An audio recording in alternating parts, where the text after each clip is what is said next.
du label international, c'est une très bonne nouvelle. Ce label en partenariat avec Veritas, qui du coup devient complémentaire du label français avec AFNOR.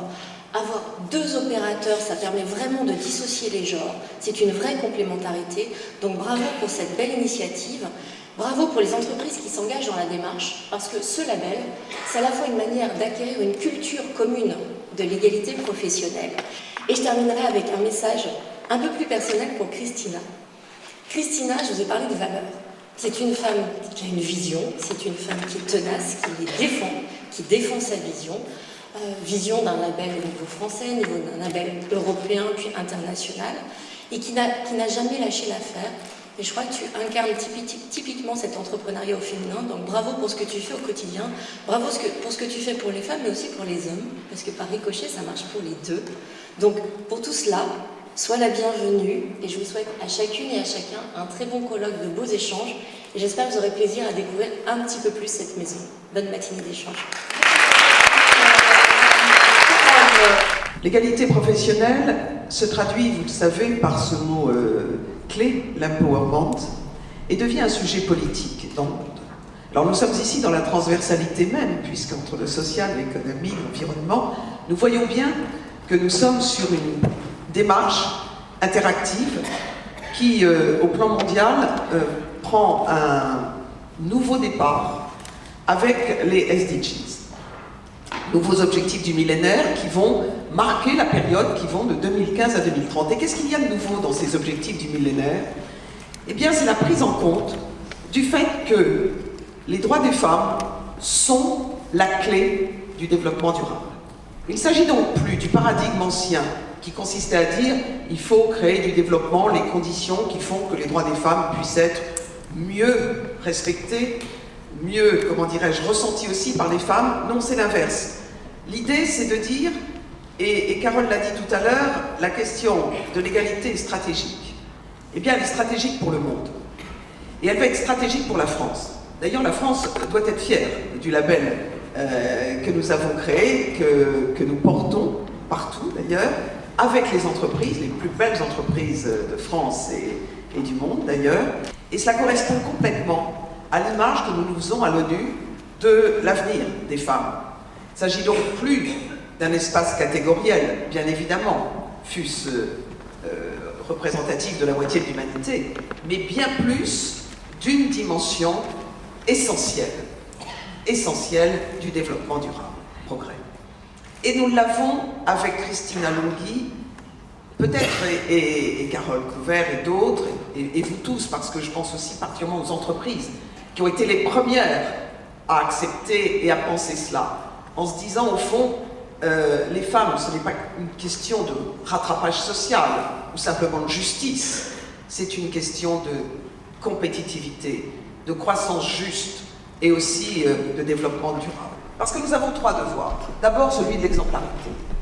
La France a un devoir vis-à-vis des droits de l'homme en général et doit incarner quelque chose de nouveau dans le monde sur ce terrain. Nous avons toujours été le laboratoire de ce qui est le plus avancé, il faut le rester. Nous avons une responsabilité de contribuer à la définition d'indicateurs mondiaux. Et le GIS Diversity est un indicateur mondial. Et il faut qu'il soit d'ailleurs pris en compte de plus en plus à ce titre, et nous allons ménager naturellement aucun effort en ce sens. Et puis troisièmement, nous avons une exigence de solidarité. Quel signal donnerions-nous au monde si effectivement la France n'était pas en initiative sur un sujet comme cela? La liberté précède l'égalité, et que être autonome sur le plan personnel, c'est réussir sa vie. Qu'est-ce que c'est que l'empowerment? C'est trois choses: la conscience d'avoir des droits, la confiance en soi et le pouvoir de décider. Le prochain objectif de l'égalité, ce sont ces trois facteurs, ces trois éléments, mais l'autonomie crée la transformation, mais la transformation, elle ne vise pas seulement les femmes, elle vise la société, et c'est ça le changement. En clair, les femmes ne sont pas seulement les actrices du changement, elles sont le changement. Moi aussi, je partage toutes les félicitations qui ont été faites vis-à-vis de Christina, de son travail de longue date. Grâce à elle, on fait progresser les choses au sein des entreprises, mais au-delà des entreprises, parce que les entreprises ont toute leur place à jouer, quelles que soient les problématiques. et ça a toujours des retombées de toute façon dans la société en général. Donc les labels sont indispensables, les labellisations sont indispensables. Peut-être qu'un jour, dans un monde rêvé, nous n'aurons plus besoin de tout ça. Et un des points sur lesquels je voudrais revenir sur ce qu'a dit Madame Ameline et sur l'importance finalement des programmes, ça amène à l'émancipation des femmes. Je voudrais juste signaler que nous avons un absent avec nous, sur le député Marc Tabarella. Je rappellerai justement qu'il est membre actif du comité d'orientation européen et international. Il a d'ailleurs commandé un livre blanc après les résultats de l'enquête réalisée justement sur la parentalité. Je suis vraiment ravie d'être là. C'est une question qui est très importante pour le CDE. C'est aussi une question stratégique. Je trouve que c'est une initiative qui peut nous apporter l'éclairage sur ce qui se passe dans les entreprises. Et on souhaite continuer à travailler avec Christina pour envisager comment on peut creuser plus dans nos études, peut-être la collaboration avec vous tous, parce qu'on aimerait vraiment comprendre ce qui se passe, quels sont les challenges, qui réussissent, pourquoi, comment on peut promouvoir ces pratiques, parce que je travaille beaucoup avec l'Asie et le Moyen-Orient, donc je serais intéressée pour discuter avec Madame la Ministre sur le Maroc. Donc j'ai des projets là-dessus dans tous ces pays également. Je vais au Japon, on va au Maroc, je vais au Cambodge, enfin voilà. Donc on aimerait bien voir comment on peut aller plus loin et utiliser justement comme Madame Ministre Nicolas Ameline a dit, comment on peut utiliser l'exemple de ce que vous faites ici ailleurs. Merci beaucoup. Donc je trouve ça intéressant d'avoir ce label unique et assez universel, mais qui n'oublie pas les deux sujets de vigilance. Ce que j'avais envie de partager ici, c'est déjà un salut sincère sur l'avènement de ce label au niveau international pour plusieurs raisons, et aussi un intérêt particulier à cette façon, au fond, d'admettre que les questions d'égalité des chances au sens large, d'inclusion, donc d'exclusion, sont quand même très similaires pour ceux qui sont concernés et qui subissent les vents contraires sur la société en général, dans l'entreprise en particulier, qui est un morceau de société, qu'on soit femme ou qu'on soit autre. Donc les mécanismes d'exclusion étant tellement semblables, c'est intéressant de labelliser de façon conjointe, tout en gardant finalement un œil vigilant un tout petit peu différent sur chaque cible. Il ne faut quand même jamais oublier que les femmes sont la seule majorité qui est encore traitée comme une minorité. C'est vrai partout, et c'est encore vrai dans l'entreprise aussi. Et puis aussi, quand on commence à penser international, et j'ai quand même, sur mes 30 ans d'entreprise internationale dans les jambes, dont 27 à l'anglo-saxonne, également en se disant que dès qu'on commence à mettre une composante internationale, l'urgence de ne pas perdre les talents venus d'ailleurs qui n'ont pas grandi dans le pays domestique, c'est-à-dire tous ces talents qui ne sont pas nés dans le pays du siège et qui ne maîtrisent pas la langue du siège, etc., sont très vite une urgence tenace, viscérale des comités exécutifs, peut-être un peu plus que la question de l'absence des femmes. Je me réjouis effectivement beaucoup aujourd'hui de lancer avec vous toutes et vous tous ce nouveau GIS, Diversity, pour deux raisons. La première, c'est que c'est une étape de plus dans la construction de notre action en faveur de l'égalité entre les femmes et les hommes, aujourd'hui dans toute leur diversité. Nous sommes dans l'excellence de nos entreprises, vous avez vu des noms très prestigieux, mais aussi l'excellence toujours pour œuvrer dans cette notion de responsabilité sociale. Nous sommes dans l'excellence dans nos process, puisque nous sommes le premier label historique, le premier label mondial, le premier donc à être présent dans tous les pays sur tous les continents, et pour diffuser dans l'intérêt général une culture commune de l'égalité et pour avoir des standards sociaux de progrès. Dans le label GIS, comme on le disait tout à l'heure, c'est 80 entités aujourd'hui qui sont évaluées, c'est 37 pays. On note que toutes les entreprises, les 11 groupes qui aujourd'hui sont intégrés dans cette démarche, étendent année après année à de nouvelles géographies ce standard. Donc Bureau Veritas étend également à ces géographies de nouveaux auditeurs. Il est important que partout nous évaluons de la même manière, avec la même rigueur, les mesures qui sont mises en œuvre. Le label GIS est une démarche d'amélioration continue, comme cela a déjà été dit. On est là pour progresser, on n'est pas là pour atteindre un score, on est là pour s'améliorer année après année. Donc, là aussi, la nouvelle version du référentiel prévoit 5 niveaux. C'est vraiment quelque chose de dynamique. On n'atteint jamais finalement le bout. Donc on peut s'améliorer. C'est quelque chose d'important. Merci. Je voudrais qu'on profite de la présence de Madame la ministre, ancienne ministre aux droits des femmes au Maroc, Madame Scali. Je voudrais remercier chaleureusement Nicole Ameline et également Christina Fondi pour l'invitation à cette importante manifestation et vous féliciter chaleureusement pour le lancement de ce GIS Diversité, ce label qui est vraiment très, très important.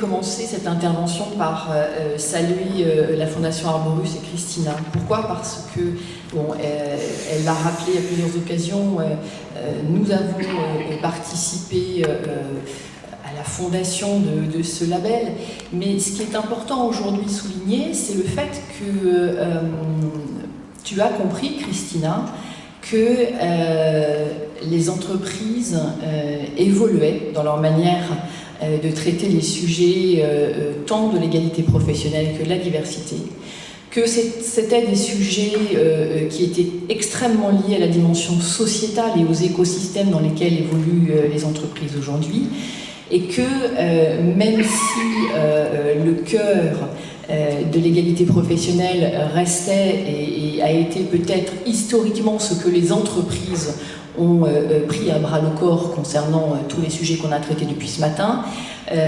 Aujourd'hui, il est très important de prendre en considération ces évolutions-là, y compris l'évolution réglementaire et les phénomènes sociétaux. Nous, acteurs de la diversité, nous sommes des figures de l'ombre. Et c'est là que nous devons intervenir dans l'ombre pour donner envie de changer et mettre en place un certain nombre d'outils et d'initiatives dont le label permet de garantir quelque part, avec un référentiel unique et transposable dans toutes les entreprises, cette professionnalisation et cette mobilisation.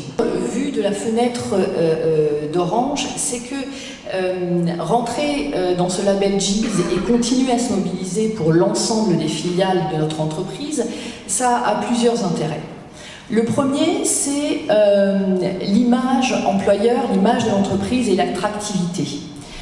Le deuxième, c'est que ça permet une professionnalisation des filiales et des acteurs qui sont impliqués chez Orange. Le troisième point, c'est que c'est une fierté pour nos salariés, mais également pour l'ensemble des parties prenantes, que d'être reconnu. Et ça, en tant qu'entreprise, ce sont des choses qui comptent énormément.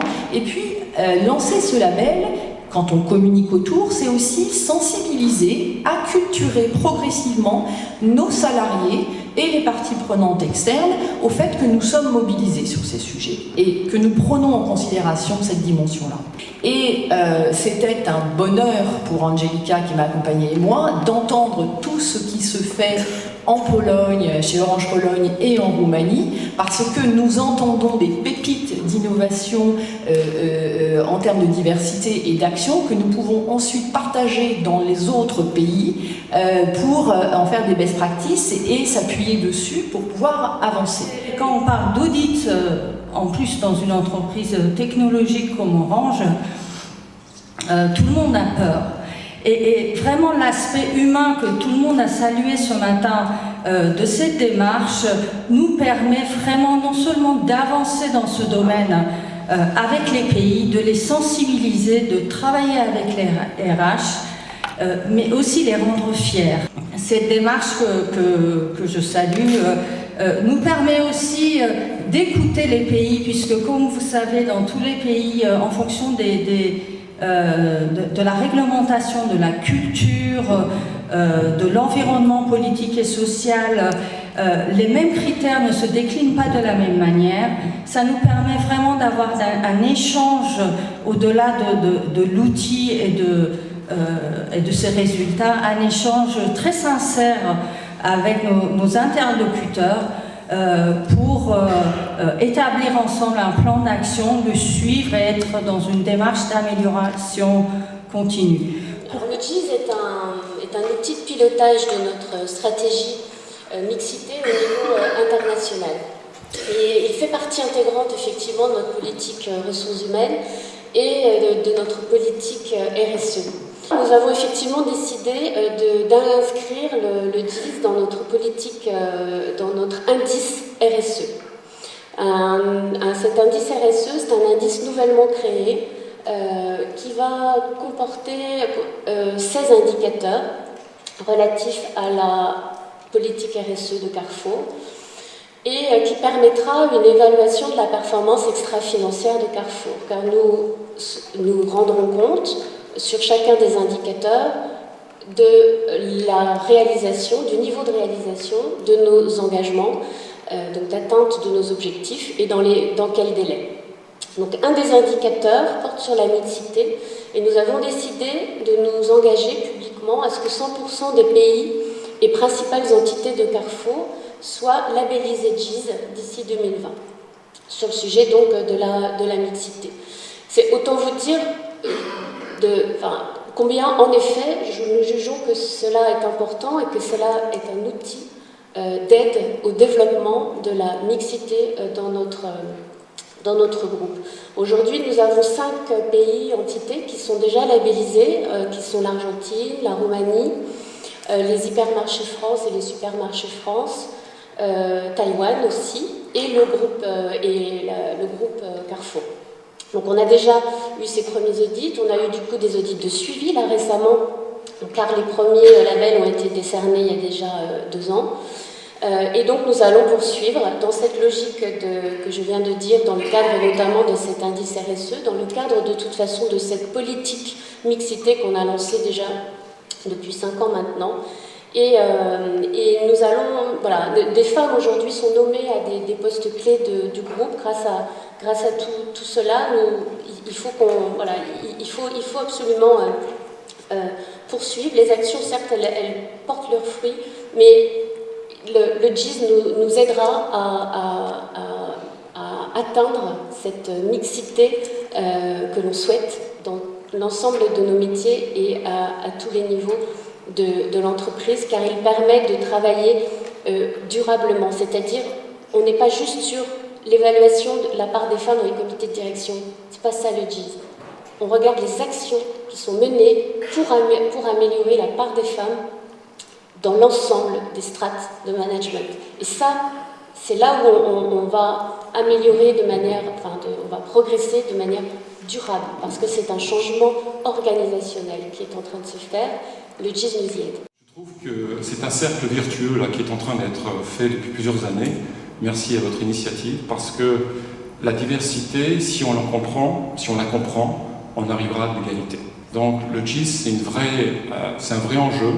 À mon avis, c'est le sujet mondial, parce que tout le reste, c'est grosso modo des mathématiques. Mais là, on touche à quelque chose qui n'est pas palpable, pas tangible. Et c'est ce qui crée la richesse, mais aussi la difficulté de notre monde. Et le GIZ, c'est vraiment une chance pour nous de développer une vraie richesse intellectuelle, une vraie richesse sociale et économique dans l'entreprise, pour pouvoir rebondir, pour être sûr de ne pas perdre nos points de repère. Et comme je dis toujours, la différence est dans l'exécution. On peut avoir de belles promesses, mais si on ne les met pas en place, on n'atteint rien du tout. Et je suis vraiment très contente que vous soyez assis toutes les deux l'une à côté de l'autre, parce que ma conclusion, vous rejoint toutes les deux, c'est de dire que il faut donner, avec le GIZ, on a envie de changer de façon structurée, parce que pour pouvoir développer des compromis intelligents. Pourquoi le GIZ ? Il y avait 2 motifs. C'est en tant que DRH, c'était attirer et développer et retenir des talents. Et deuxièmement, au niveau des clients, un marqueur d'excellence. Parce que Camfil est leader dans la filtration de l'air et nos filtres consomment peu d'énergie. Donc au niveau RSE, environnemental, on est très avancé, on est reconnu.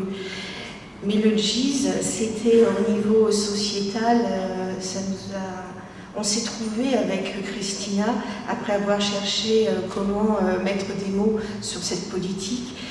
Et on était très heureux d'avoir fait cette rencontre parce qu'il y a eu beaucoup de partage Et ça nous a permis de formaliser une démarche et de pouvoir ouvrir d'autres portes dans l'entreprise, d'ouvrir les yeux sur cette égalité homme-femme qui est normale dans un groupe scandinave, mais sur toute cette diversité où on est très présent.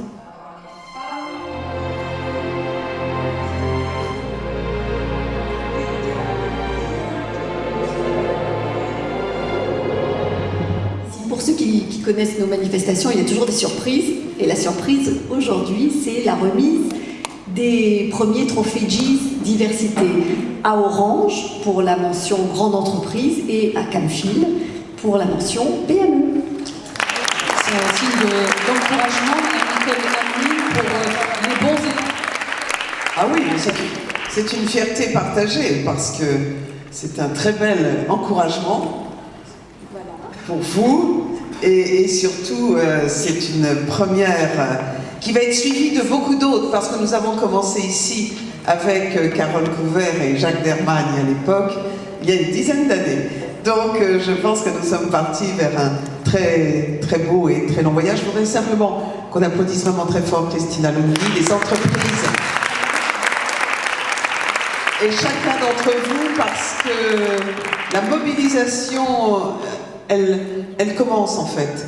Je crois qu'il y a toujours des défis considérables, nous l'avons vu pendant toute cette matinée. Et ce qui est formidable, c'est que cette conduite du changement, nous la menons avec chacun d'entre vous, avec les entreprises.